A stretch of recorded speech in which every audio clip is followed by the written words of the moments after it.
and welcome inside the Parc Fermé for podcast number 699, the Tuscan Grand Prix. This is Todd. No, Todd, not now. AKA Negative Camber. Tonight, for your kind consideration, we are going to review the Tuscan Grand Prix. You know, it frightens easy, but it returns in greater numbers, by the way, and it usually travels single file to hide its numbers. Anyway, tonight, for your kind consideration, we're going to review that.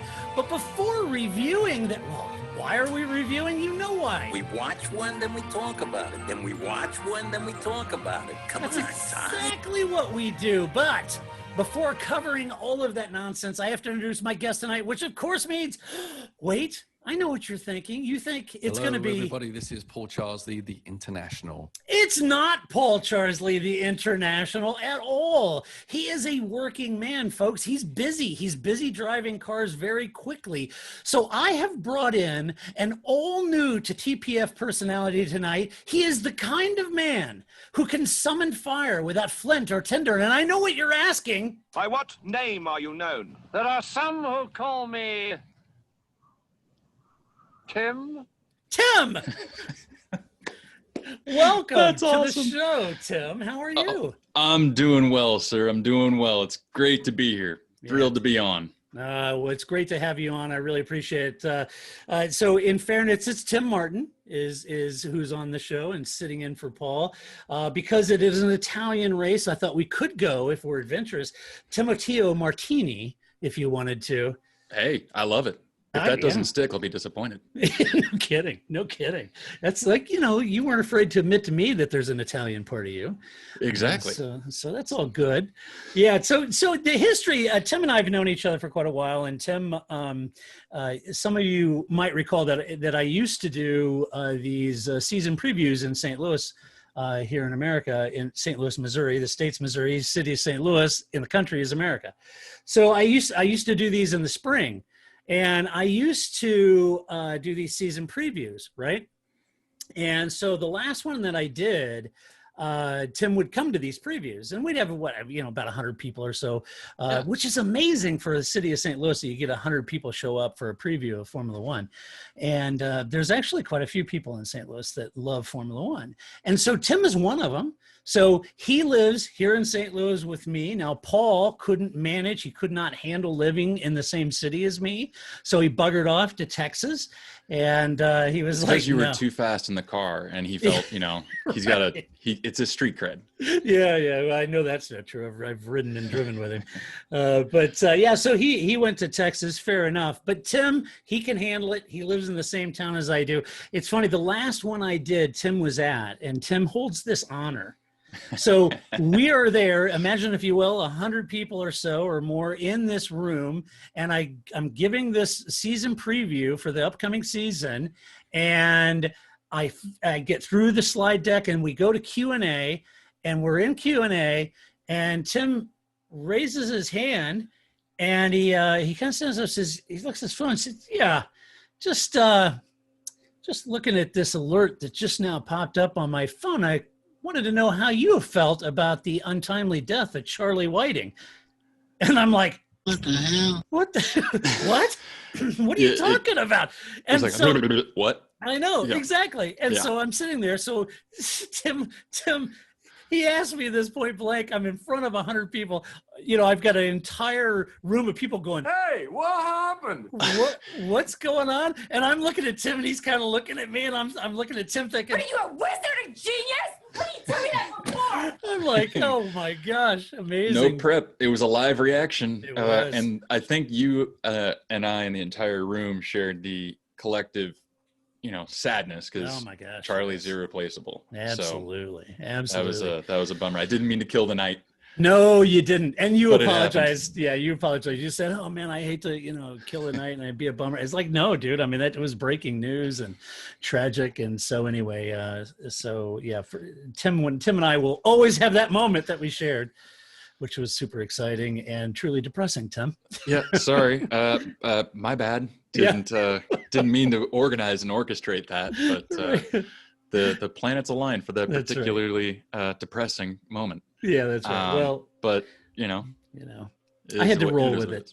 Yeah, I had to roll with it. I had to be great. able to answer. So anyway, but Tim and I did manage to get the Tuscan Grand Prix watched this weekend. I don't even know if Paul's seen it yet, but we did manage to get that watched. Before we review the teams and drivers, Tim, I want to go through. I'll turn my fan off. I keep forgetting to turn my fan off, and I'm sure there's people at home. Turn the fan off. I can hear it in the background. So before we cover the teams and drivers, let's talk about the track as a whole, because this is an old school track owned by Ferrari. Old school has the speed of this track, the corners on this track, high speed corners, elevation change, camber, both positive camber and negative camber, no pun intended. And all of that combines to make this such a terrific circuit, and especially with F1 cars on it. But should it be a one-off or a regular on the calendar? What do you think? If it's me, I would say first and foremost, I love seeing a new track introduced that drivers aren't used to. That it's not necessarily a Tilkedrome where things are not as exciting. The elevation's not great. Like you said, it's that classic feel. If you were to ask me, would I trade this for, I don't know, Paul Ricard? Yeah, I'm going to trade this every time. I think that it gives, it's got narrow portions and it has an unforgiving runoff. You have the classic gravel traps, and it's a very unforgiving track, as we saw multiple times this weekend. But I would say that it was really exciting to watch and really, really thrilling. So I would say that it definitely needs to be a mainstay. That would be my position. Yeah. And if the French Grand Prix doesn't move back to Magny-Cours, then I would say let's vote this one in, please. Yeah. Please. Yeah. So it shares the same, I think, sort of characteristic that all of the historic tracks, in a way, if you think Silverstone, Spa, Monza, to some point you could argue Nürburgring, but both Nürburgring and Hockenheim, when they neutered Hockenheim, that kind of killed it for me. Mhm. That run out into the woods was awesome. Yeah. Nürburgring. But the thing about those tracks, as Paul Chesley's brother told me, and I've said this a billion times, people are tired to hear it, but the thing that makes Spa great is it's perfect in its imperfections. And that's what makes it great. It's not these, exact corners, 90 degree, 45 degree corners, stadium section, everything's measured out, everything's flat. It's none of that. And to watch those F1 cars, Tim, at Mugello going, up that hill into the turn, up over the top of the circuit, then back down in the Casanova, was just terrific. It just reminds me of Pujon, right? And it's just fabulous. It really is.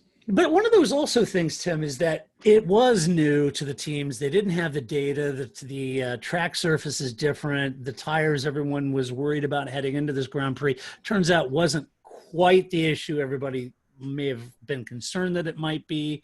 And I guess the biggest factor is the race promoters and getting on the calendar and do we need 2 Italian Grand Prix? I don't know. I suspect it won't become a regular, but it is a warning shot to the owners of Formula One that the tracks that we've been designed, Tilkedrome, like you said, are, while hospitality-wise are probably epic, the track they pack in a lot of people for sure. Yeah. But the I don't know about you, but I know that I saw several spots where I guarantee had there been fans, they would have been standing there, like at Spa in Belgium, where they stand in the woods and they watch. Right. It's that kind of passion that every one of those older tracks brings that really brings it. And you can have a Leviathan track like Abu Dhabi where you can pack in a couple 100,000 people and it's all very orderly, but it's clinical. And somewhat it takes that passion out of it, like you were alluding to. So I think the more passion we can inject into the Formula One calendar, I'm 100% on board. Yeah, absolutely. The other thing about the track was this control line versus the start line. It's a long ways apart and added to this concertina effect that caused the crash in the midfield, eliminating several cars. Now, there were 12 drivers in the end. The stewards summoned 3 drivers, but ended up handing out warnings to 12 drivers for causing that crash on the restart. Many of the drivers saying that the safety car lights were going off later and later and later, in recent times, and that they left it really late. And with the control line being so far from the start line, it created this gap of where this concertina happened. The FIA didn't see it that way, but they handed out warnings to Kevin Magnussen, Daniel Kvyat, Nicholas Latifi, Antonio Giovinazzi, Carlos Sainz, Alexander Albon, Lance Stroll, Daniel Ricciardo, Sergio Perez, Lando Norris, Esteban Ocon, and George Russell. That's a lot of warnings. It's a ton of warnings. Yeah. And, I don't know. What do you think? Was it too close? Was it, what were those warnings merited? Yeah. Maybe a few, maybe a couple of them. Sure. Yeah. But 12? Yeah, it seemed like a lot to me. And to be fair to the FIA, I haven't gone back and looked at all 12 of those onboards, but I think that they're sending a message of, look, regardless of how far it is from the control line to the start line and how late the lights are off, at the end of the day, it's ultimately up to the drivers to control their pace and control their gaps, right? Yeah. And everybody, basically what happened was the midfield started the race before the front of the grid did. And that's what happened. Part of the midfield for sure. And the other part was waiting. Right. Kevin Magnussen, and who Vettel. was and Vettel. K-Mag was pretty much just a passenger in that. Oh yeah, up melee. front. And so was Latifi, to be honest. He got clouded by Giovinazzi. Yeah. Yeah, just taken out completely. So Right. some of them absolutely, and maybe you're right. It's more of a messaging thing, like, hey guys, you really need to think about it. No, these are warnings, not really your typical slap on the wrist. Yeah. But that's a point well taken. Yeah. Yeah. That may be what they're saying is everybody needs to get, pull their head out and be heads up on this because, the regulations was well within Valtteri's right to set the pace. And as long as he isn't jamming on the brakes and hitting the accelerator and jamming on the brakes and trying to brake check people, which he wasn't, he could go as slow as he wants. And for Valtteri, why did he do that? Well, because the control line was so far away from the start line, he didn't want to just hit it and start flying at the control line because Lewis would have been able to get a tow all the way down that front straight before the start line. Normally on that final corner of a track, the start-stop line isn't that far. As you come around that final turn, normally the start-stop line somewhere pretty close. But in this case, the start line is way down the front. And Lewis would have got a tow all the way down there. And right as it got over that start-finish line, Lewis could have made a move on him. So Valtteri going all the way down that front straight to neuter that tow and then hits it at the start line. And that's why he did it. Exactly. And, I've seen some people across Twitterverse be kind of negative about Valtteri about that, but that's his job. Absolutely. We've seen Lewis do it 100 times. I mean, obviously the obvious example comes back to 2018 Baku, where he did do that and Seb rear-ended him and then came out and hit him with the car. So, this happens a lot. This is nothing abnormal. And Valtteri was doing his darndest to win. Yeah. And I'll never fault him for that. Yeah, and I'm sure the team talked about it before the race, any sort of restarts, potential rolling restarts, how to manage the distance to the line. I mean, the team, they have a phalanx of race engineers that's what they do. They run sims on all possible permutations of a race, that's what makes them so good. So let's talk about they consider the catastrophic one where it actually turned out that the safety car had to get refueled? Did they run that scenario? No. And that, who factors that in? Exactly. And that's what we got. So let's get into it. Yeah. So let's talk about the race, shall we? Please. Let's start with Mercedes, Lewis Hamilton in P1, Valtteri Bottas in P2. Mercedes kept their cars out front. But the radio conversations were kind of interesting over this demand for a split strategy, right? Valtteri saying, hey, whatever Lewis does, I want the exact opposite. Now, the team's response to those requests, and then the team keeping them both on the same strategy, and the restarts and undercut that Valtteri couldn't make work for him left him on the outside looking in once again on this weekend. Valtteri said it felt like 3 races with the restarts, and after he got the jump on Lewis at the start, the favor was returned on the second start, leaving the third start for Bottas to really try to capitalize on, and he couldn't do it. And that leaves him offering the press comments like, quote, I just need to keep pushing, end quote, or quote, I need to try to get better, end quote.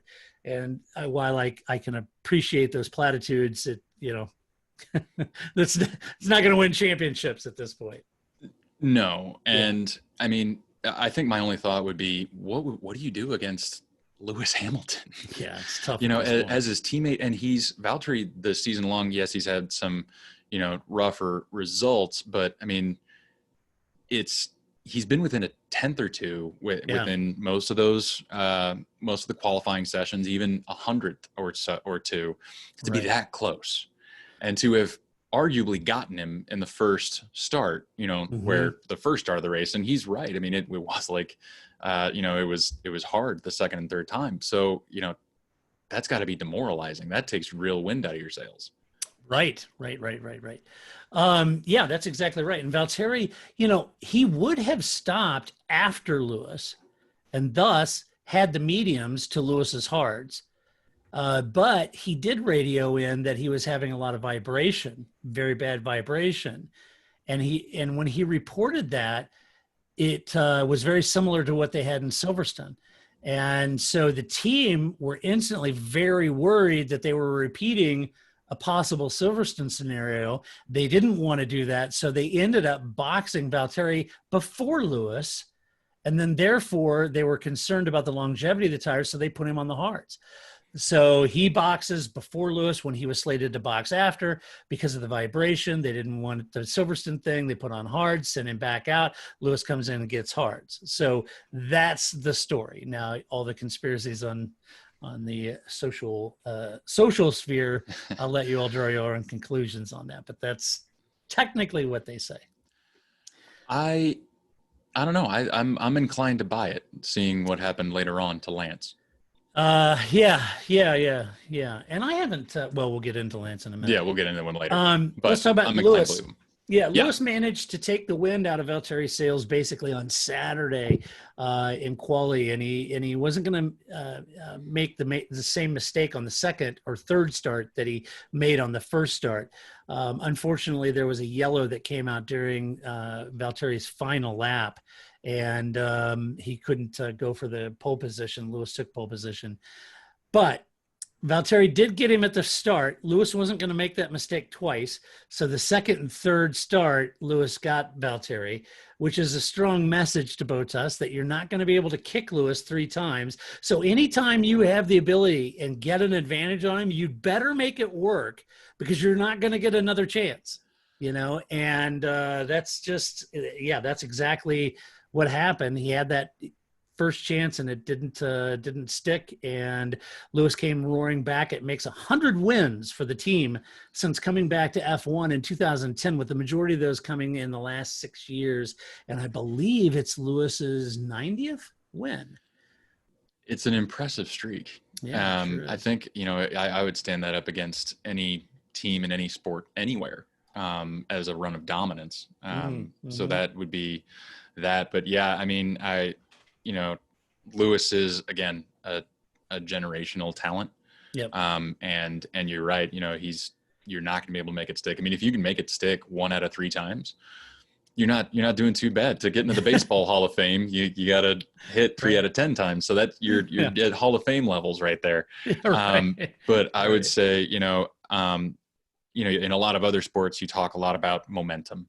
Mm-hmm. And if momentum's in your wake against Lewis Hamilton, you've got to make it stick and you've got to hold on to it. But again, Valtteri, a lot of that was out of his control. He made it stick initially, and then things were just, the racing gods were cruel to Valtteri this weekend, in my opinion.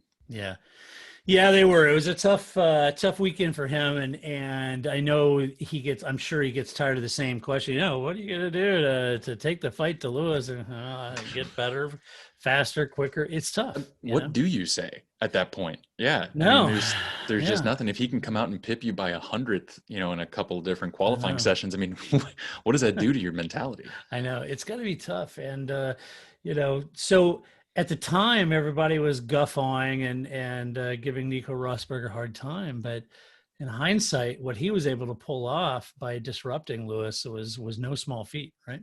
Yep. And hey, So, at least this week we didn't see Lewis going through a turn in a gigantic jumbotron of Nico in the background doing this. Yeah. yeah, The Fonz. yeah, So exactly. we didn't see the Fonzie I Nico know. Rosberg this week. So that was good. Yeah, yeah. I did like the. I think it was on his Instagram account. He made what do they call the videos on that, or reels or something. So Yeah. anyway, I saw a video where he was talking about Claire Williams and selling Williams. Yeah. And he made a comment, on that video. Yeah, Williams and Claire, and what a great job. And, sad to see him. So, but, Claire, reach out to me because I've, recently had a career change too. And it can be, a very difficult career. So if you need some help, I can talk to you and help you through that. I was like, guy doesn't miss a thing, No. No, he misses 0 beats. Yeah. And by the look of it, he's well diversified in his post-racing life. So Exactly.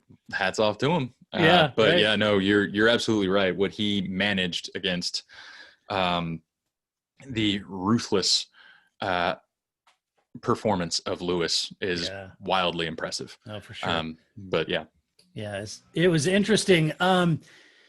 Red Bull, you had Alex Albon P3, Max Verstappen a DNF. Tragically, Max had an issue on the grid just prior to the start, but it was, according to the team, another issue. They had fixed that issue according to the team, but it was another issue that caused the power stall just after the start, with the car immediately jumping into harvesting mode and the lights on the back of his car flashing, and basically all the other cars around him flashing by too, right? Yeah. So it was brutal to go through that. It was kind of a case of, I thought they were frantically working on the back left of that car, and I thought, oh my gosh, is there something broken? But they seemed to get it fixed. And then right off the line, he had a great start, actually, jumped up, and then boom, it hits into harvest mode and stalls him out. That put him in the midfield where Pierre Gasly got squeezed in between the Raikkonen Grosjean sandwich.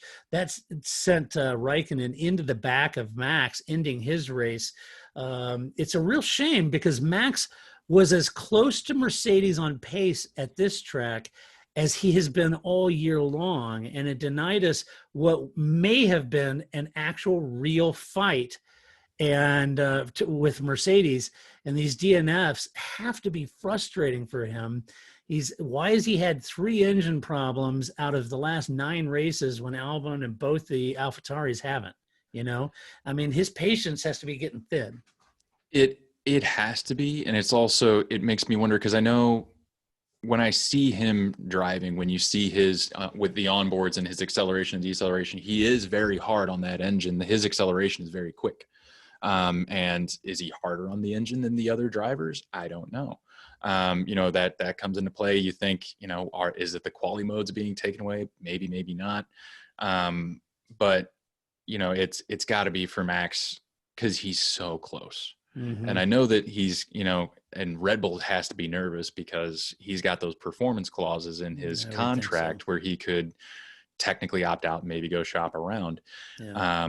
But it's another one of those things where the racing gods were not kind to Max the last 2 weekends in Italy. No. So hopefully his fortunes turn around. Yeah. Exactly. And with how far Honda has come, it's gutting to see that too. It's been a lot of fun to see those engineers, how passionate they are. Mm-hmm. Kind of, the tears in the eyes when they get those results, because they just love their work. So to see this, it's crushing. But to know that the Red Bull team, pit crew was out on the grid fixing it before the race, the first thought in my mind is, well, it's fixed because it's the Red Bull pit crew. They rebuilt that car in 20 minutes. So if anybody's able to do it, it's them. Right. So, it's just kind of gutting to see. And yeah, you're right. It's just, one of those cruel moments where you can see he just gets next to Valtteri. He could have had him in the turn one. Yeah. And then it's like a parachute just came out the back, and he, like on a drag racer, and he just went straight back. That's exactly what it was like. It's almost like he just lifted off the gas, Yeah. And the car stalls down. And to hear the onboard radio, I was listening today to some of his radio calls right then. It's just, you can hear the anguish, and that's just it's a guttural feel. Mad. Yeah, I would be too. I would be too. When you're a driver of the caliber of Max Verstappen, you should be fighting for titles, not fighting just to get off the grid. And that's got to be difficult. And, look, I'm not taking a swing at Christian Horner. Nobody knows that better than Christian Horner. I mean, he's fully aware that he should be providing a car that can win championships, but he's also fully realistic. And he's got a tough job. He's got to try to nurture that relationship with Honda, get Honda without, going through the drama that they went through with Renault, trying to get Honda to make the needed changes to make that car competitive. He's got to nurture that. He's got to keep Max happy, because if and when that thing comes on song, Newey's going to design the chassis right. And the reality of it is then you've got a world championship package, And so it's a tough job, but Christian's done that pretty well in the past. And the other wrinkle to Christian's job is he also has to nurture the mental strength of young drivers. Yeah, that's right. Red Bull's whole thing is young guys, and you got Alex, who's new, who's trying to get up to speed mentally. You need a certain mental mettle. Essentially, to really get through it. So you have this huge amalgamation. Yeah, it's a hard job, and I wouldn't want it. But I heard in the off season, it was either you and Grace or you and Paul talking about, walking around, pushing around Frank Williams in a chair to hear all the stories. Yeah. What I want to do is push around Christian Horner when he's older and hear those stories. Those stories have to be good. Those would be good. Yeah. Yeah. There's a few people in the current grid that I think autobiographies would be interesting. His is one of them. Oh, absolutely. And if the Netflix docuseries is any indication, he has no qualms about spilling. Yeah, that's right. Yeah, that's right. And I wish Ron Dennis would write one. I was bemoaning that, and then somebody sent me a link to, it was like an hour-long interview with Ron Dennis on YouTube, and it was absolutely terrific because that guy has some stories. And man, and it wasn't all just Ron speak, he needs a translator unto himself. I know, and that's why I think a book would be good, because a publisher and ghostwriter or whatever be able to sand the corners off of that, Yeah. But even in the interview, just leave them on. Just give us the unfettered version. Right. Don't water down the scotch. Just give it to us neat. That's what I want. Exactly. Right there. Ron. Exactly right. So I agree. Let's see. Alex Albon, he had a different day. He looked, admittedly, for the first part of the race, it looked kind of like a ho-hum race for him. But after the restart, it was on those fresh medium compounds, that car turned on. And he began to make real progress on the grid, came all the way back up. He needed this result big time on the heels of Gasly's win, because everybody is instantly talking about ditching Alex and bringing Gasly up. And I don't advocate that. And I don't think that's the right move right now. And I said that last week. But everyone else in the world seems to think that that's the play. I don't, but I do think that Alex needed this result. He needed a podium. He had 2 chances from the podium last time, and Lewis Hamilton punted him off twice and denied him that. So he needed this. The team expect Alex to pick up the pieces if something happens to Max, and that's exactly what he did this weekend. And that's hard to argue with at this point. I completely agree. I was elated to see him charge through the field. The thing that I've said elsewhere is that Alex will do these late race charges, and he will pull off some really gutsy moves that I really enjoy watching. Like Yeah. specifically, he'll go around the outside. He will take the outside corner, and that's a tough way to go. Yeah, it is. But he's not afraid to do it, and he keeps the car with enough traction out there to really make it stick. And it's impressive to watch.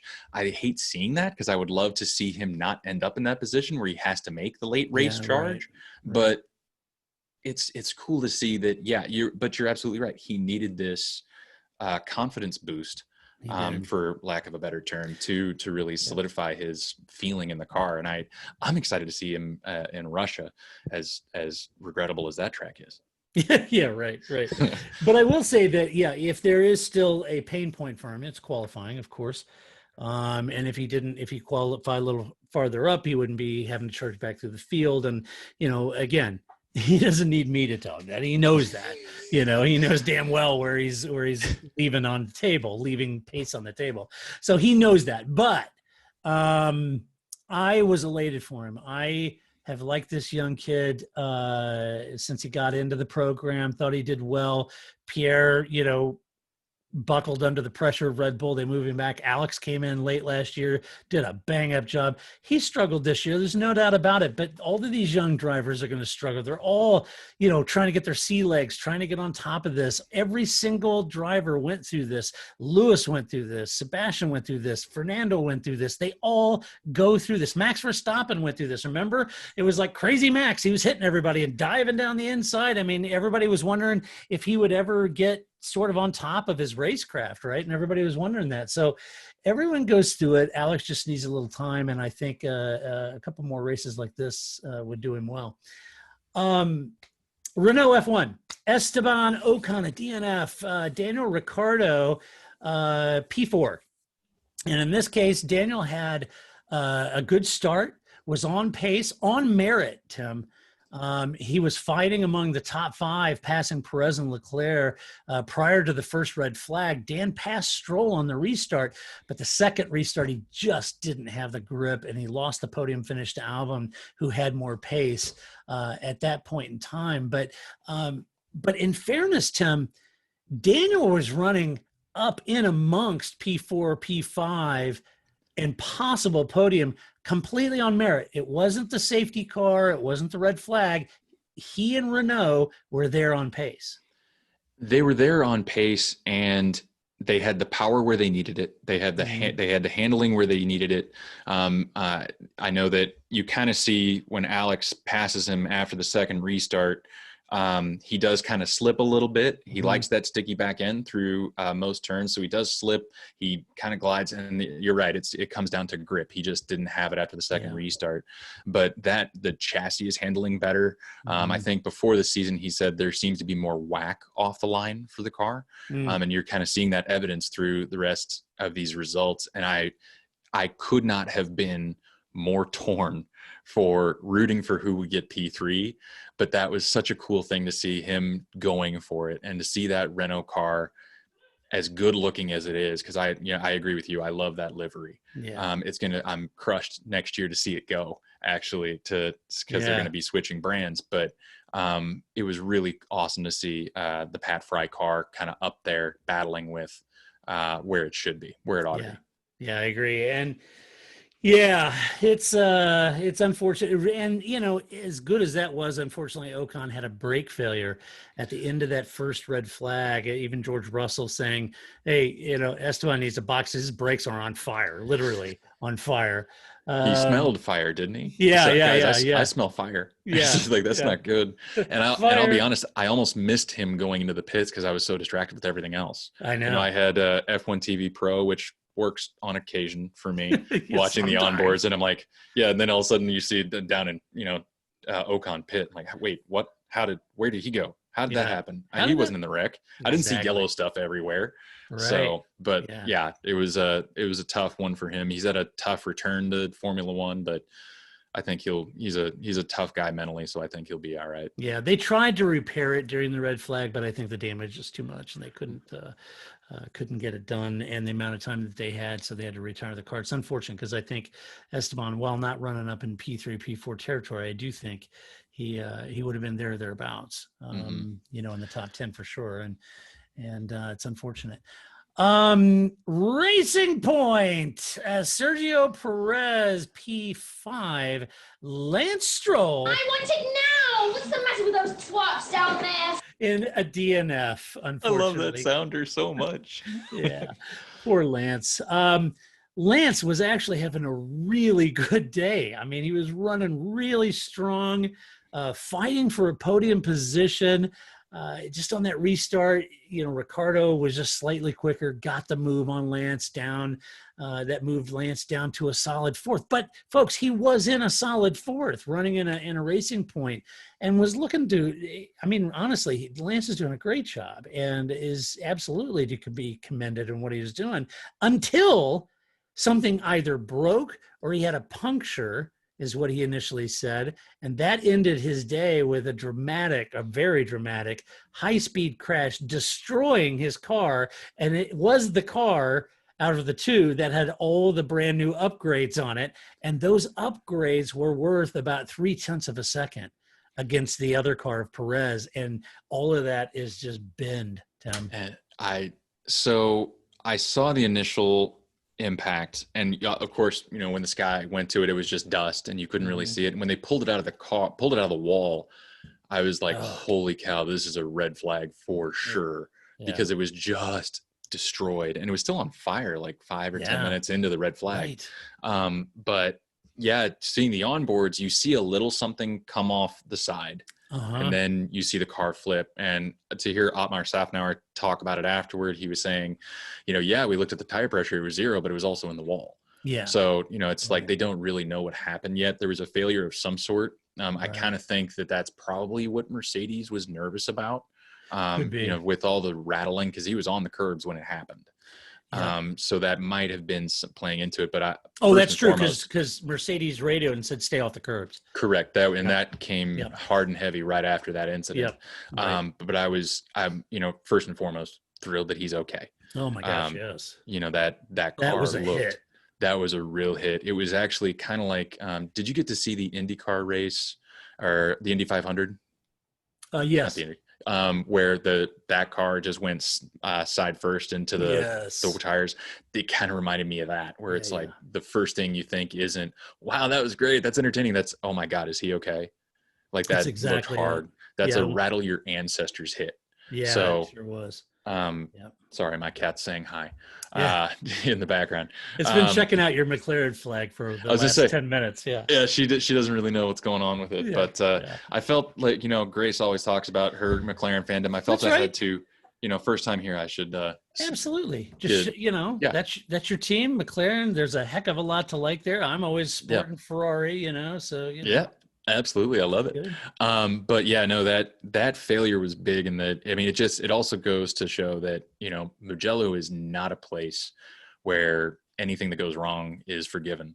No, it bites. It really bites hard. Yeah. It was gutting. Yeah. That 0.3 of a second, all the upgrades were on that car. Manufacturing right now is really hard for the teams because of COVID restrictions across the world. So, it's like, hopefully they're going to be able to salvage something for Sochi, but we'll see. Yeah, I hope so. And, it wasn't Lance's plan to put it in the wall. It just, it happened. But a lot like Daniel Kvyat. That's right. In Silverstone, he was a passenger. There was nothing. It wasn't down to anything from him. If anything, his racecraft has come a long way this year. I agree. He's consistently outperforming Checo.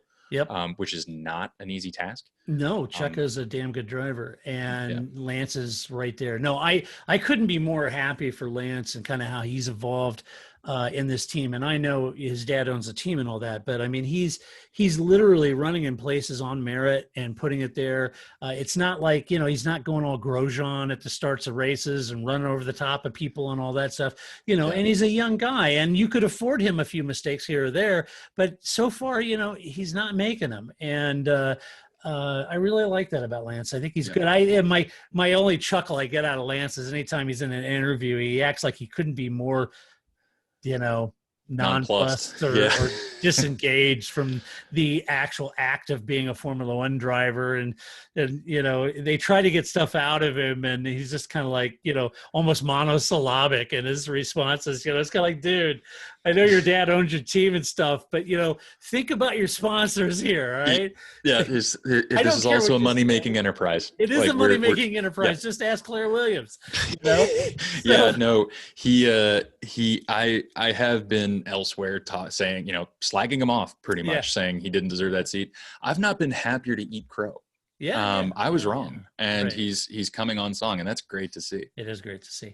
Sergio ends up taking the points, though, up in P5. Perez was left to pick up the pieces, bring home the points, and he did that, but worked hard on fending off Lando Norris for most of the day. That battle was going back and forth. He did hold him off, took a 5th place. That's good. Sergio says he thinks he had a shot at the podium, but he just couldn't get the best use out of the pace and suffered balance issues with the cars.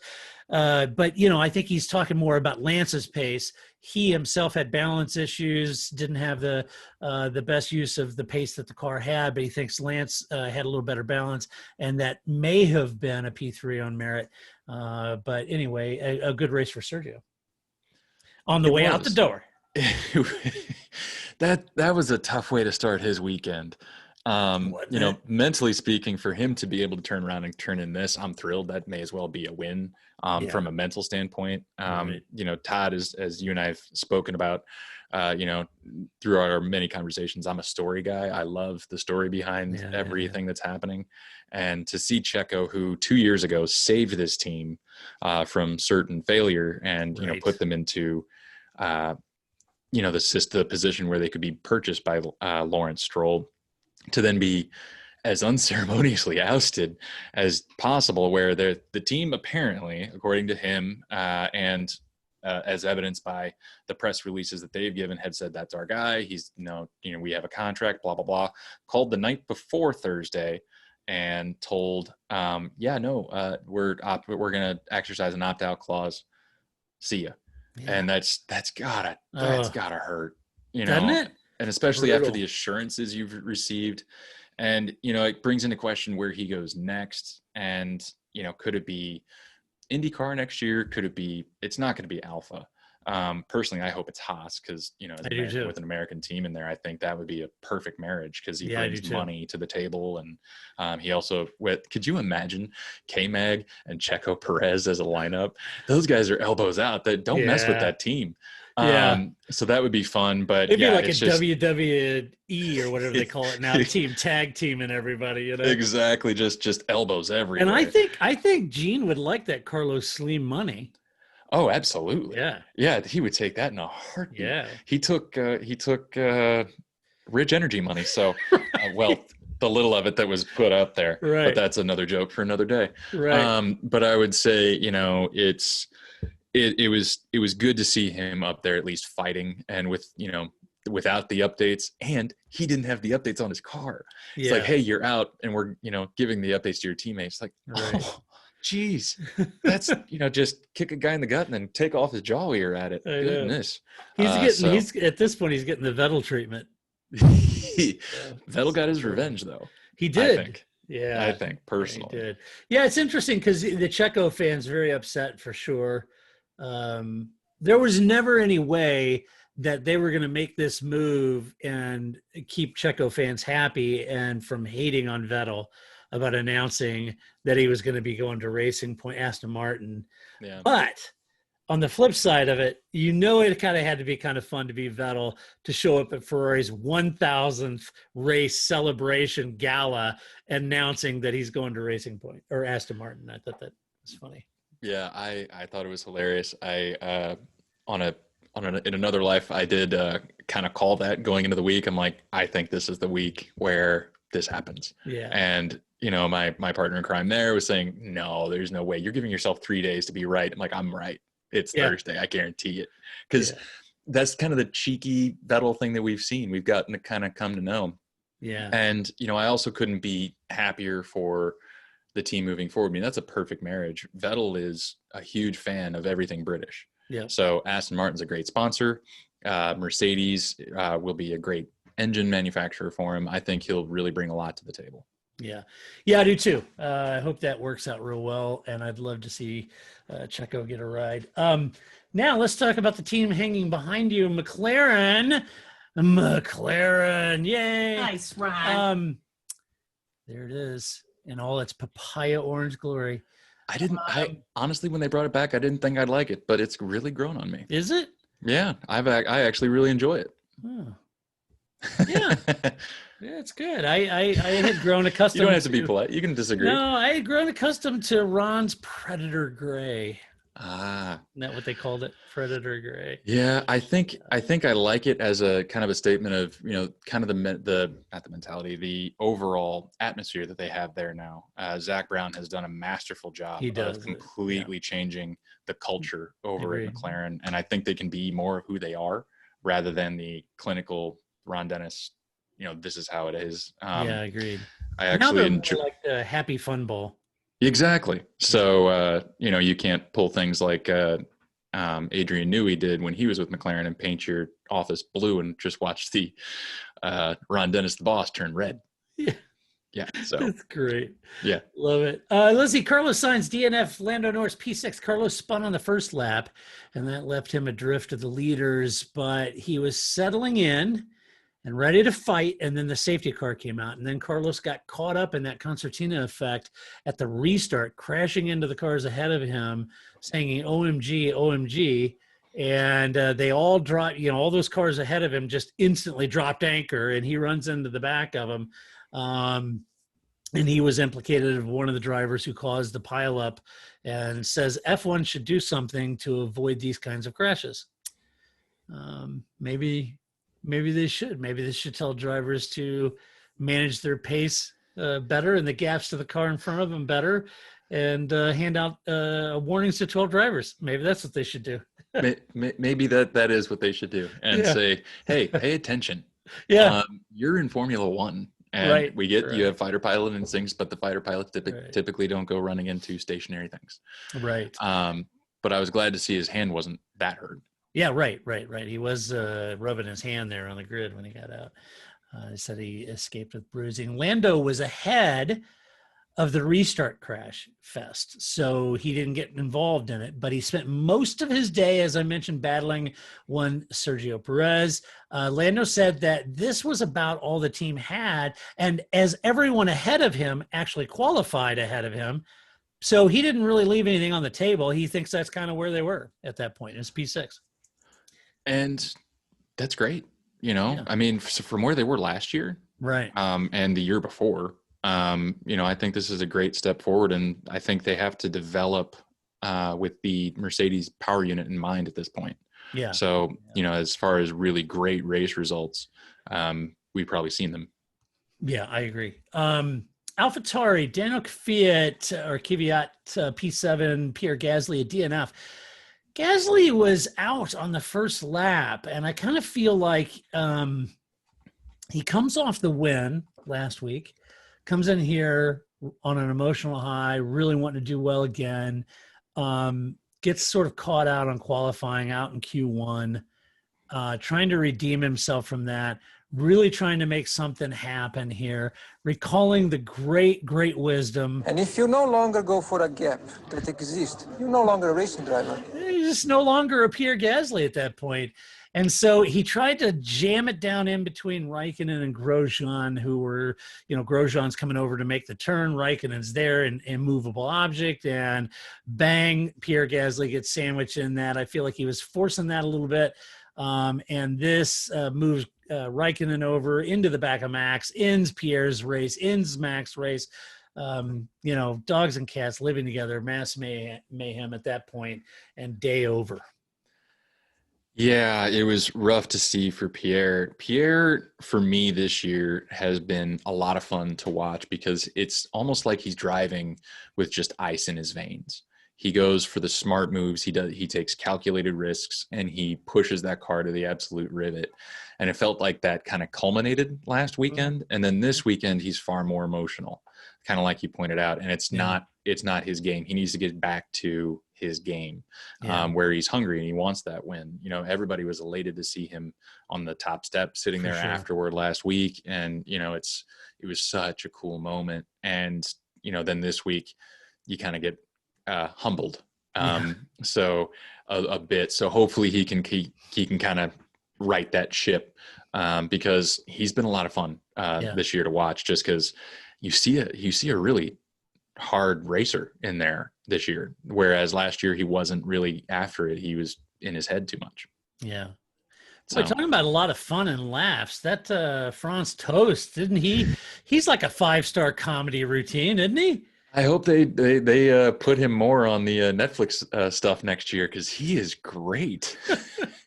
It's just like he's got such a dry delivery. Yeah. I mean, it's almost like he's not even really sure why he's there and doing Formula One. He's got such a dry delivery, and he's so matter of fact about it. But oh my gosh, that guy's a hoot. He should be on the stuff more with Sky. Yeah. I really loved watching him this weekend. But see, I was the guy. I absolutely loved Mika Hakkinen and all the times he tried to make jokes. And it was always frustrating for me because I'm sitting at home and I understand what he's trying to do or what he's trying to say. But for whatever, the British press, I think they knew what he was saying and what he was trying to joke about. And they just punished him, and and it was unfortunate. But Franz Tost reminds me of that a little bit. He's like very dry humor. It does seem like the British commentators have adapted more to it. They are also far more inclined to jump in and be have more fun with it. Where I can't remember if it was, I think it was with McLaren, Lando. They were radioing the Lando saying, hey, do you want to do this or do you want to do this? And I think it was Crofty saying, do it. Yeah, they're having more fun. Yeah. So to see them kind of adapting and letting the personality show, letting Franz Tost come out with his dry sense of humor. Please, more of that Formula One. More. Yeah, that's good. Yeah. I did enjoy Crofty. I think it was 3 minutes into the first practice session where he reminded us that he ran the circuit. And then in the next practice session, he reminded us that he ran the circuit. And the third one, I think Jensen reminded him to remind us that he ran. It's like, wow. Jensen should be in there all the time. I love when he's in for the color commentary. And I bet Nico's saying, hey, wait a minute. I told you I was looking for a job. I'm on there. I'm doing this. And he's advising Claire Williams as to all the jobs. He needs to have at least one or two constantly. He's a busy guy. He's a busy guy. So we get JB. No, JB's great. He's got great insight. If you think about it on the balance, that's a really powerful technical lineup between Anthony Davidson, PDR, and Jenson Button. I mean, those three guys are just terrific in unpacking the racing. I love how JB also translates it into plain English for you. He has that really unique ability to say, actually, this is what it feels like. This is what it looks like. Yeah, and, that's what you're really up against. And that's, that is immense for me as a fan trying to learn more about, what's what. Yep, it's good. Let's see. Daniel Kvyat, a relatively quiet race, but he said actually it was both physical and mental, both physically and mentally, very, very difficult race. He managed to avoid the mistakes, crashes, executed on a good team strategy to bring home good points. He was implicated as one of the drivers who caused the restart crashes on the front straight, but he brought home the points, picked up the mantle when Gasly dropped it, and marched home to P7. So it was a good race for him. Great race for him. And I'm sure the mental difficulty has to be for everybody on that grid. Like, all the restarts, all the carnage, trying to stay out of trouble, especially since he was so close to that restart crash. Right. That's got to take a toll. So, but I think Daniel, the torpedo, has proven himself to actually be a pretty solid guy when he wants to be. Yeah, I agree with that. Ferrari, this is their 1,000th race, and they were celebrating that at Mugello, and their evening event was actually really fun to see, as well as the other teams. I thought it was kind of nice that the other teams are paying tribute to Ferrari and a nod to Ferrari. And then I thought it was good. The FIA had the safety cars wrapped in Ferrari red, the Mercedes wrapped in red. That was kind of fun. It was a nice event celebrating that. I thought that I don't know, I watched some of that footage in the interviews from that gala event that evening when they were interviewing Camilleri and Elkin. I don't know what's going on there. That the Camilleri guy is kind of like, I don't know. I better not say anything. I'll get in trouble. But yeah, he kept saying, "Listen, this is what blah blah blah blah. Listen, we know we got to, it's kind of like, yeah, I don't know. I feel like I'm getting my butt chewed listening to you. I'm kind of done with that. The tensions are running high, I think is safe to say. Yeah. The interpretive dance was interesting. It was interesting in the Ferrari mechanic, get-ups. That was interesting. But I think the capper for me of all the celebrations was Andrea Bocelli singing the Italian national anthem. I thought that was beautiful. That was wonderful. To see him come out and go for it. That was really nice. That was a nice touch. There were some really high class touches that they did. So, and you're right. It was really cool to see. Obviously there are the jokes that, yes, Ferrari got to see a red car out in front. It was the safety car. That's kind of a bummer, but I thought their celebration livery was kind of cool. I liked that throwback. I liked when they announced it, the Mercedes AMG guys, whoever's running their social media is also brilliant, because they chimed in on Twitter saying, yeah, that went so well for us at Hockenheim last year with their celebration. But honestly, this week, it wasn't half bad. They did okay with Leclerc qualifying where he did. We're about to talk about that, but I thought the celebrations were nice, and for a team as storied as Ferrari, it was kind of a cool weekend. I'm glad it didn't turn out as badly as it probably could have. Yeah, right. Yeah, I agree with you. It was when Bocelli came out and sang the national, Jensen got all excited. He was like, "Oh, this is like Bocelli! I'm a huge Bocelli!" And the whole thing I'm thinking is Office Space is like, "I'm a Michael Bolton fan. I celebrate the man's entire catalog." You know? And I'm thinking there's JB. I'm a Bocelli fan. I celebrate the entire catalog. I mean, as one who's enjoyed the arts before and opera, singing his voices. It's wonderful, gorgeous. So to see him on a Formula One grid, and I didn't expect it. I was like, that's awesome. Awesome. So as far as those tributes go, that was great. So it was a good weekend for them. It was. Unfortunately, none of the pomp and circumstance really translated to a podium, but they did get both cars home in the points, despite being challenged by the Williams of George Russell. That was unfortunate. Leclerc had a good start, got up front in third, but when his tires hit the cliff, he just started drifting backwards and just wasn't anything he could do. And he was driving the wheels off trying to stay up front, and it just, he couldn't hang there. And even though he stayed out of the carnage in all of the restarts, he just didn't have the pace to do any better than eighth, and that's where he came home. And, it's tough given the qualifying, how that kind of went down. Now, the yellow flag and all that kind of helped, but he actually put it up there and had a good qualifying. He just, couldn't translate it in the race. Couldn't know, but I mean, for as hard as this year has been for Ferrari, I was kind of elated to see that he pulled it up to P5. I mean, that's clearly not the car, that's him. And to see him also put it up into P3 in the race, I thought was really great. It was really impressive to see, mostly because, I mean, last weekend, Seb flying through the styrofoam, because of brake failure, and then, Charles having a bad weekend too. It's like, I was really in fear that for their 1000 celebration, it was going to be bad. And especially for the first live fans we've had all year. I know. It was just, I was actually pretty pumped for Ferrari. So I really hope it's as, kind of maybe the rest of the year is relatively painless. I hope so. I really hope so too, because neither of those drivers deserve it. The team doesn't deserve it. I mean, I don't know, what all went into why their power suddenly went away. I can't say that, but I hope something returns for them, because it's kind of hard to see him have such a hard time all the time. Yeah, it is. Let's see, Sebastian, he hit a spinning Carlos Sainz on the first lap, had to stop, get a new wing, put on hards, and then spent the rest of the afternoon towards the back trying to fend off the Williams of George Russell. Seb said he was really gutted. He really wanted George to get that final point, his first point. And he said, man, I was cheering for him, and he's been great. And he was really complimentary of George Russell, Seb was.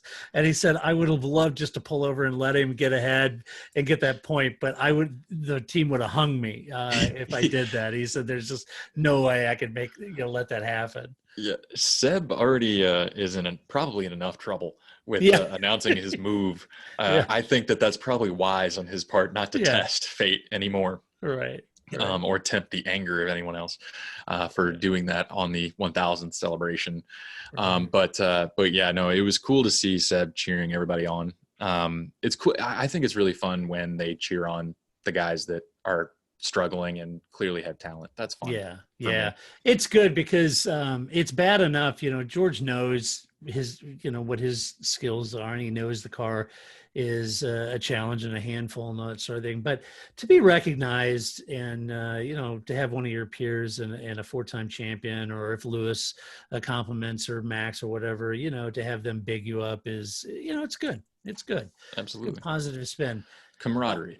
Yes. Alfa Romeo, Kimi Räikkönen, P9, Antonio Giovinazzi, DNF. Unfortunately for Antonio, he got caught in the first lap crash, ended his race early with Max and Pierre. But Kimi had a collision at the start, which prompted him to stop early. And then he went on to have several different touches of other cars and bumps and scrapes and clashes all afternoon. It left the commentary team to say, this guy's like bulletproof. How well do they make those Alfa Romeos? I mean, it's just been beat to hell, but he survived all of those scrapes he had. And, but his late dive into the pits over the white lines cost him a penalty, a 5-second penalty, and that reduced him from 8th to 9th. But it is his first points of the season. So kind of amazing. And I did enjoy the radio comment when his team radio says, okay, so we have a 5-second penalty. And he said, for what? And they start saying, okay, well, it's 5 seconds. He's like, for what?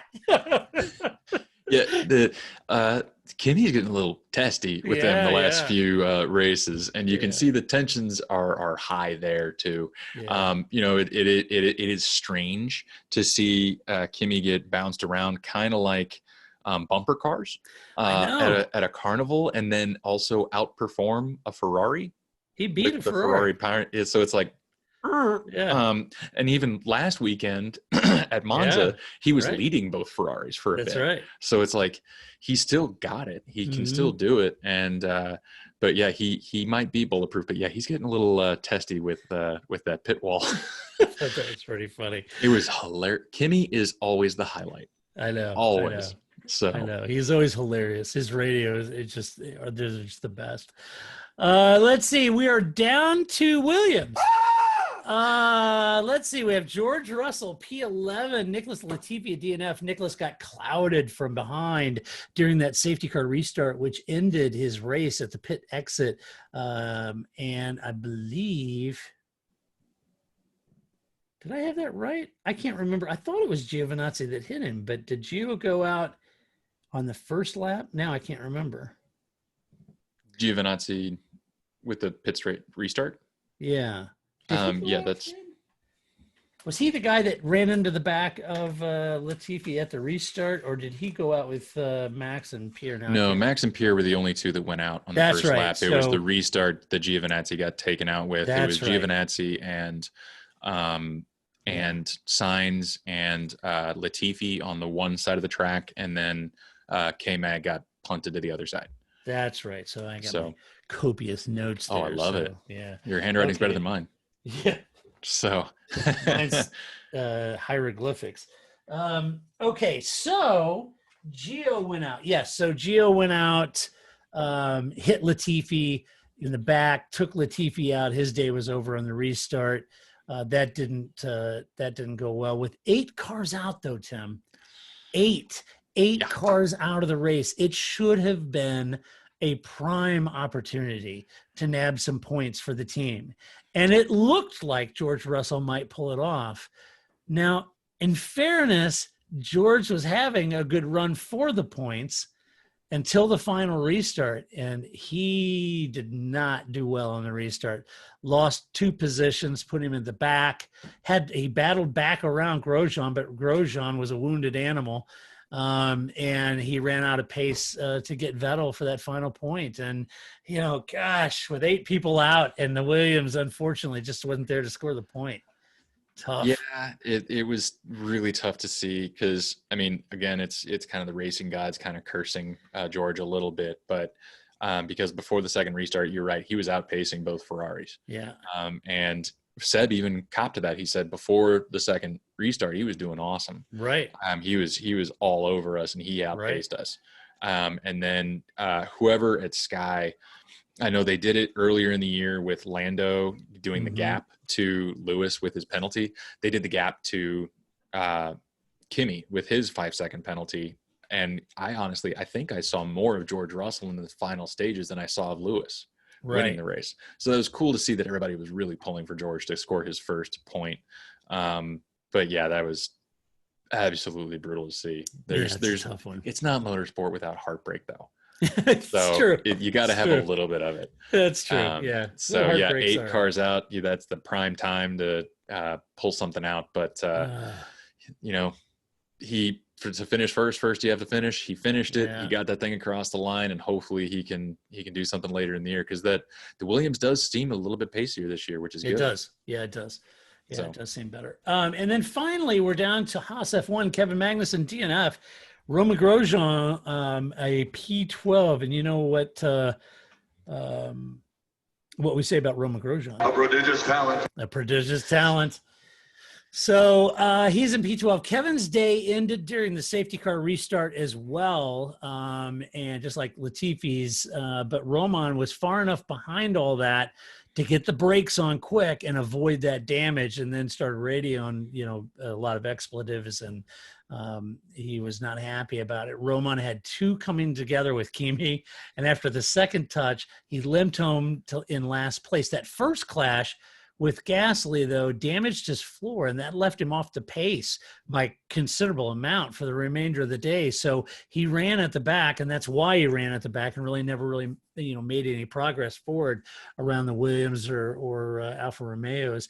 But as ever, Gunther Steiner, with a riveting comment of the race, said, quote, "It was an exciting race. I think we create a lot of the excitement, but in the wrong way. We're always a part of why it gets exciting, which after a while gets old." I wonder if he actually pulls them aside afterward and says, "See all this gray hair? Yeah. It's because of you two." Right. He cannot go into 2021 with the same driver lineup. He just can't. No. It's been too unfortunate. And I think there's some bad juju circling it now. Yeah. But yeah, Roman saying it was really, really dangerous, and these guys are crazy. After he's been the one in Belgium to send a lot of guys, airborne. It's Right. kind of funny. Yeah. Coming from him. But I mean, Hot kettle. exactly. Yeah. But no, it was a tough day for Haas, and as an American wanting to cheer on an American team, Oh, I know. always a tough weekend. But K-Mag, they didn't really seem to have the pace much. But tough to see that he's right, they were the wrong side of the excitement. Yeah, they were. And it's equally tough to know that this could be next year too for them. Man, It's equally tough. Gene's got to be pissed. Yeah. He's just I gotta think be. Gene's got to pull Checo in, get some of that Carlos Slim money that he needs to develop, and try to make something out of next year. But that's a tough one. Yeah. Maybe go to Dallara and see what it would take to switch to a Renault power unit, because the Renault power seems to be decent this year. Yeah, true. So that might be a good move for them. And Renault's looking for a customer. Exactly. So maybe get some of that money and, Right. change your fortunes a little bit, because Right. this hand is that you've been dealt is not working. Not working. And But I especially would love to see you up the field. Holy Yeah. cow. Just seeing, Checo and K-Mag up there, duking it out with the midfield, properly would be great. Yeah. Yeah. Won't happen. It'd be kind of funny if Alfa Romeo and Haas went over to Renault engines. That would be interesting. Yeah, because the Ferrari next year is going to be down. It's going to be down on power. The fortunes are not going to shift anytime soon. No. And I kind of think there are a couple, because in F2 there's some really great young Ferrari drivers. So I doubt Alfa Romeo does anything but fill Giovinazzi's seat with one of those guys. Yeah. How awesome was it to see Mick Schumacher in his dad's car and hear that car? The howl of that car. Oh my God. Just when he spun the wheels and took off, you're just like, there he is. That's just haunting. That's the perfect word, haunting. Yeah. You're just like, it sends chills through all the right parts of your chest. You're just like, yes. Oh, that sounds good. Yeah. So great. And he took off and he was going down the corners and they zoomed in and it's his dad's helmet. Yeah. It was like, oh, wow, that's the picture behind me. It's like, oh, wow, that's awesome. Yeah, it was just a stunner. And I think they had that car at the celebration the night before, didn't they? Yeah. They had that. They had Lauda's car. They had a few. Great stuff. Yeah, I thought it was great. Yeah, that's right. Yeah, I don't remember. Yeah, it was Lauda's. You're crazy. So let's give some awards away. We always do that. The first award was always give us pass of the race. Woo! It's an race. So pass of the race. Who did you give that to, Tim? Me for my first ever pass of the race. Yes. I am going to hand it to Alex Albon. For the pass around Daniel Ricciardo after the second restart, just because I think that's becoming the patented Alex Albon move. He is not afraid to go around and do it the hard way.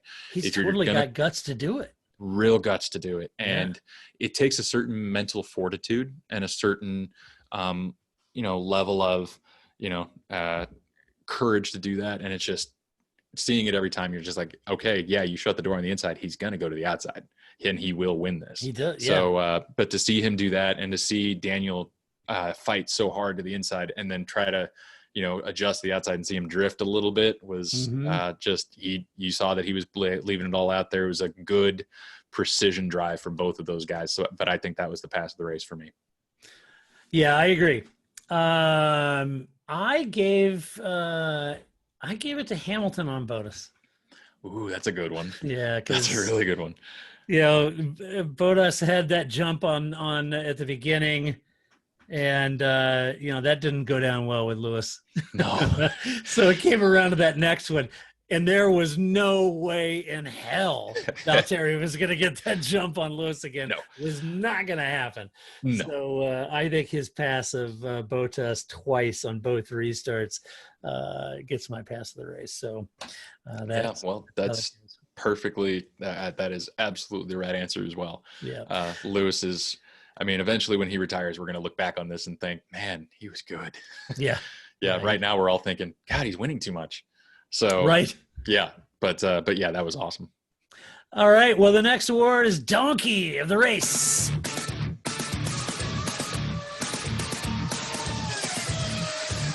All right. Donkey of the Race. Who are you giving that one to? As much as it pains me, I think I have to give it to Pierre Gasly. Just for trying too hard and, getting emotional and trying to force situations. Yeah. He ended up in the kitty litter and ended the race before the second or after the second turn. So went from hero to zero. Exactly. That's the change in fortunes makes it so that I can't not give it to you, even though I've loved everything you've done this year. But sorry, Pierre, that's how it goes. You forced it, and I hope you can return to song. Yeah. What was it? What did the statistician for Crofty or Sky say? Was it after qualifying? They said that Olivier Panis, the last Frenchman to win in Monaco '96, on the very next race failed. What was it? Was it in qualifying? Maybe I don't remember. Anyway. Or was out in qualifying or out in the race. I can't remember, but it was history repeating exactly, Oh, wow. Yeah, it was funny. That's a bummer. Yeah, that is a bummer. Yeah. Yeah. I wouldn't. Yeah, exactly. So I gave it, there's a lot of people, and I know you're all thinking, well, yeah, Ferrari, of course. And I am a Ferrari fan. Everybody knows that. And I've given the Donkey of the Race award for the last, I think, 2 times to Ferrari. So I got to lighten up. I'm going to give the Donkey of the Award to the midfield for causing that crash, because that was bad. And I had a lot of people, on social media, or emailing me, telling me, that was Bottas's fault. And I understand why you would say that. I understand how you feel that it was his fault too. But at the end of the day, I kind of understand why Mercedes did what they did on those restarts, because of the distance to the line. And Valtteri probably would have been a sitting duck had he gave it all the welly at the control line. And I don't think he could have, because he would have passed the pace car as it was going through the pits, and he would have passed that, which you can't do. So yeah, tough situation, but the midfield, keep your gap, man. Keep your gap. Mind the gap. Yeah, mind the gap. All right. Well, the last award is always Drive of the Race. Good God. Get down. Get down. Get down. Yes. A good one. Drive of the Race. Who did you have for Drive of the Race?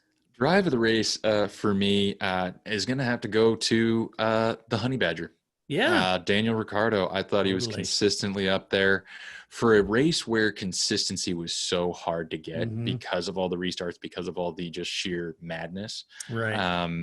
I think that to have someone consistent and have someone have to mentally bring yourself back to that equilibrium that you can make the car go on its limit and, be mindful of everyone around you, is difficult. So he, to me, was the driver of the day, driver of the race. Right. Loved it. No, a good call, a very good call indeed. I would have given it to him as well. Just to keep things different, I will give it to Alex Albon for Drive of the Race. I thought very that was deserving. a really first tie driver to reach the podium in F1. Go. So absolutely deserving. Yeah, absolutely. So I thought it was a good race. He needed it. The team needed it, and he delivered. And I think that was good. It's good. That was awesome. Yeah. All right. Let's do some mailbag before we bail out. Now, I know there's some other mail, and I haven't gotten to it, but I'm going to try to save that for next week's podcast. But I did want to jump on Steve's mailbag. You've got mail. So Steve asks, hey, Todd and Paul. Unfortunately, Paul is not here, so it's going to be Tim and I. But Steve says, I was watching practice 1, and the Sky F1 team said that Lewis had 1 minute to change, 1 minute and change to get back to the pits and get off those set of tires. What rule are they referring to? They're referring to the time during the practice sessions when Pirelli collect all of the allotted tires that they give the teams during that session. So the teams, they have to give back the tires according to a certain schedule that Pirelli has and a certain schedule and time. But they can decide which tires to give back. So 1 set after the first 40 minutes of FP1, and then 1 set at the end of FP1. And then 2 sets at the end of FP3, and then 2 sets, or FP2, sorry, and then 2 sets at the end of FP3. So that's how they do that, and that's how Pirelli does that. And so that's the timing that they're talking about. So hopefully that helps. Yeah, I think that covers it. Okay, good. I hope absolutely. So. Absolutely. I do my best Paul impression, but my accents are terrible, and I don't want to offend anybody. Yeah, that's all right. I've got this. Hello, everybody. This is Paul Charles, the International. When we're feeling lonely, we'll play that, and so it's good. But anyway, all right. Well, that does it for this podcast. But if you like the podcast, be sure to go over to iTunes and give us some love over there. Give us a good rating. And also, Tim, it's been awesome having you on the show.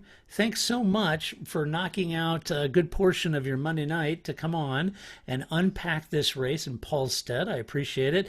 We've been meaning to have you on the show and looking for an excuse to do so. And so this is a great opportunity. Sir, it has been an absolute pleasure. You guys were you were the first podcast I started listening to when I got back into F1 in 2011 or so. So to be here is a true pleasure. Well, it's great. It's great to have you. So huge thank you to all of our Patreon supporters out there. Thanks for your continued support. We wouldn't and couldn't do this podcast or anything without you. So thank you so much. Certainly, if you like the podcast and you feel inclined, you can support us for as little as $1 a month. Just go to our website, theparcfermé.com, and on the right-hand side, it says support us, and you can support us that way or in PayPal or any way you want to support us, but it certainly goes a long way to keeping everything going. So thank you so much for doing that. And also we've got merch over on our website. You can go and get t-shirts and some fun t-shirts, I might add. And not your just typical logo shirt, but sort of good stuff. Yeah, good stuff with certain things we say on the podcast. So it's good fun. So anyway, good fun to wear. Good Christmas gifts coming up. So think of your loved one, damn it. So do that. So also, if you want to get engaged, certainly go to the website, share your opinion. Just do it with decorum and civility as always. And until next week, folks, it will be Podcast 700. This is, I can lean this way. So there's what Trevor got us. That's my banner. Very cool banner. Isn't that a cool? Trevor, yeah, that is beautiful work. Isn't that cool? He did really, a great really job. Cool. Celebrating. I'm glad to round out the 600s. I know you did. You put the final touches on the 600, Tim. Way to go! You know. I know that's the first time in. Perfect. So hopefully it's not until $7.99 that I come back. But right. We'll see. Right. So yeah, podcast $6.99. Tim's on it. He's seeing us into the new era of 700s. Love it. So we're excited about that. Everybody's like, "Oh, what are you going to do for 700?" I have no idea yet, but I'll think of something. I know I was teasing you around 666. You had to call it like the Beast or something like that, but I understand why you passed that up. Yeah, right. It is 2020. We don't want to tempt fate anymore. No, we don't need to tempt fate. Yeah, no, I know. Absolutely not. I know, exactly. So yeah, it's 700. So it'll be exciting. Hopefully, I was going to try to get Grace and Paul on for that monumental occasion. So hopefully I can. But you never know with those two. They're busy. They're busy. So anyway, until next week for Podcast 700, this is Todd, a.k.a. Negative Camera, saying so long. That's it, man. Game over, man. It's game over.